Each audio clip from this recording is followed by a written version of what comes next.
Waronje kaunti ma Migori kama yudo ni migao mar thieth kaunti no Migori ka chielo kod bada migepe mamoko mopogore kod joera mag adhula koro biro kanyakla mar neno ni okonyo e kedo kod moko kuom midhiero adek madito mapod kelo pek e ngima rowere e kaunti no. Mano moting'o koda ka gamo iyo mawiu, landruok mag kute mag ayaki ka chiel kod lwenje mag kit chwech. Jojo ma reporter marwa e kaunti ma Migori miyo waler mathoth. Okenge ma kedo kod mako yemo mondo gamo kute go mag ayaki kod lwenje go mag kit chwech e kind rawere ma ong'ere kod onge kaka triple threat e alwora ma Nam Dolwe kaunti ma Migori imedo jiw ka itiyo kod yore mopogore opogore. Bago tuke che kuom yore ma itiyo godo e kedo kod midhiech adek gi ma juko rawere.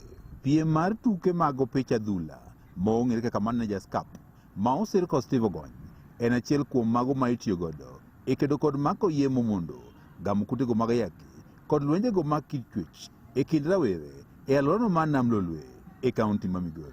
Collaboration wasebedo go higa ka higa mondo mi kaka wanacha talent to bende ji nyalo yudo thieth mayot within the 7 days ma tournament dhi mbele. Facility kacha gi luor bire nikech iyudo ka joma tiyo facility kacha gin jogweng giango nene to dhin nyar ng'ane no bire family planning to luor ni nyinge idhi landi. Ka okalo kuom tuke mag adhula mane obaga lap masori, apisas mawuok e migao mathiedho e kaunti ma Migori kod ruogno mar Lwala Community Alliance oyudo thuolo mar chopo kuom rawere mathoth kendo miyo gi puonj ka achiel kod kata miyo gi yore mag komo nyuol kod mamoko. Doka seche moko yudo pesa mana mondo wadhi kata family planning tek, but nikech no kelnwa go for free omiyo nwa yude yo mayot kendo nikech kaka ambi aja youth to ja youth kaka sani kaka ikaromo ni okanyal bedo ni an kenda nikech ang'eyo ni an gi ng'at moro bathe manyalo bedo ni an godo.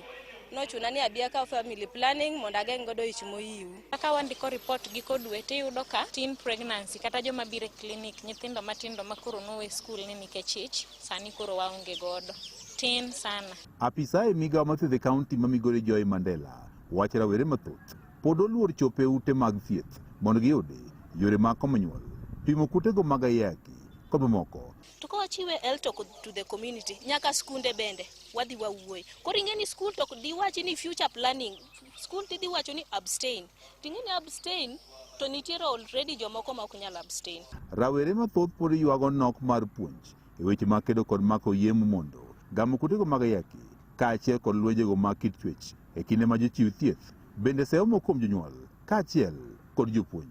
Ok giyud services gi mayom nikech they lack awareness, but being ni mpira ni ne dhi mbele omiyo wayudo awareness from the YPPs. Yudo ka nitiere skunde moko ma kidhie gi family planning aurusiwi igriempi e school.